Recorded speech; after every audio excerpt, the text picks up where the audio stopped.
up? It's me, Michelle and Abby, back again with another video. So this is actually going to be the first video in our new series, Disney Do or Disney Don't. Basically, just to explain the series a little bit, since this is the first video you're watching, we are going to go through all 4 parks in Walt Disney World, and we might extend also to doing Downtown Disney or Disney Springs now. We're going to go over the attractions, the dining, and the entertainment for all 4 parks, and we're going to tell you whether we think it's a Disney Do or Disney Don't. We're going to rate it on a scale of 5, and then we're also going to just, before we do any of that, explain to you what the ride is, if there's anything you need to know before you go and get a fast pass or before you decide whether or not you want to ride the ride. This video, as you read by the title, is the part 1 to the Magic Kingdom attractions. Obviously, Magic Kingdom is a huge park and the most popular park, so there's a lot of attractions, so we're doing this in 2 parts. Make sure you subscribe to this channel because we post new videos every Wednesday on our Disney World Wednesdays, so subscribe, it's down below, make sure you hit it. And also make sure you follow us on our Instagram account, Disney Bound Babes, because we post pictures of Disney World and we update you on when we upload new videos, so make sure you follow that down below.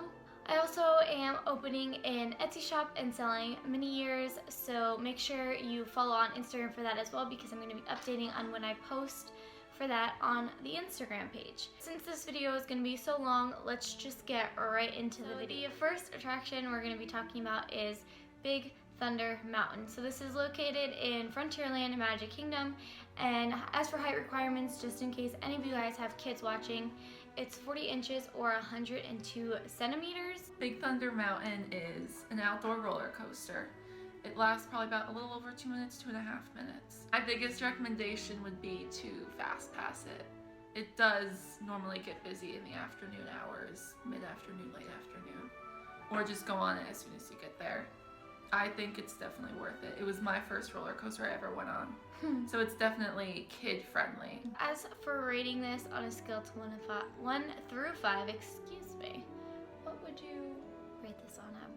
4.5. Okay, that's pretty good. And is it a Disney Do or is it a Disney Don't? I believe it's a Disney Do. Perfect. The next attraction we're going to be talking about is Buzz Lightyear's Space Ranger Spin. There is no height requirement on this one, and it's located in Tomorrowland.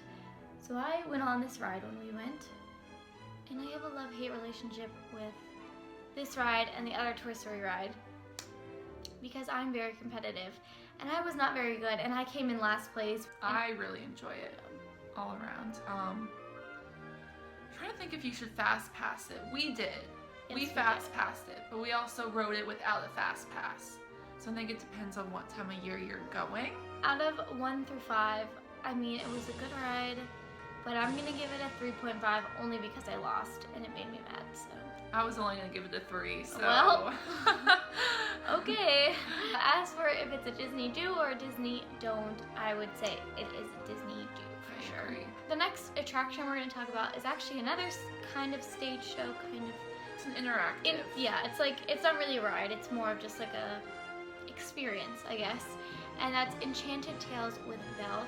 So this is located in Fantasyland, and there is no height requirement because, like we said, it's more of like a show kind of thing. It's not really necessarily a ride. I have to say, when I went in 2014 when it first opened, I was kind of hesitant too because it seems kiddish. It does. It seemed kiddish to me. I'm like, no, I'm not gonna go with a bunch of 7-year-olds. But after watching like YouTube videos about it and seeing other adults go on it, it's like, oh, it's actually not as kiddish as you think it is, so don't have that scary, like, oh, Enchanted Tales with Belle. It's basically the audience, they give you a part, or a few people get to play a part, and they kind of go through the story of like the love story of Beast and Belle, and then at the end, you get to, like, Belle comes in, and I think you get to meet her, right? Yeah, there's you get to meet her at the end. She's in her big yellow ball gown, which is really cool. Yeah.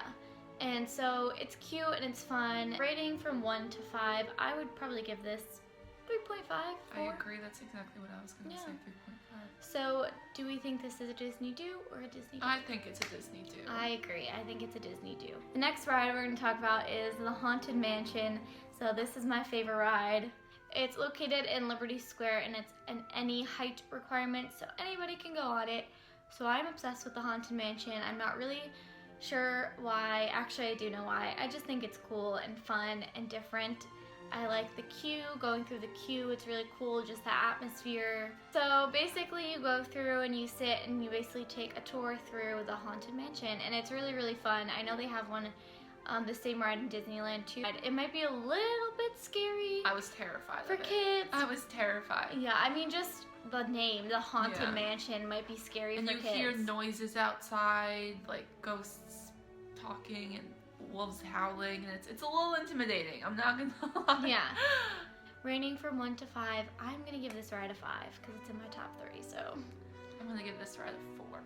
and I think we both agree that it is definitely a Disney do. Well, the next attraction we're gonna be talking about is It's a Small World, which, this is an interesting one. Abby, how do we feel about It's a Small World? Yeah. We're more of the thrill rides type of riders. And it's not even the problem that it's not a thrill ride. It's just so annoying. Like after the third time of hearing the same freaking song, I was just like, oh my, I have a migraine. Like, I think it's a waste of time. Yeah, That's how I 100%. view that ride.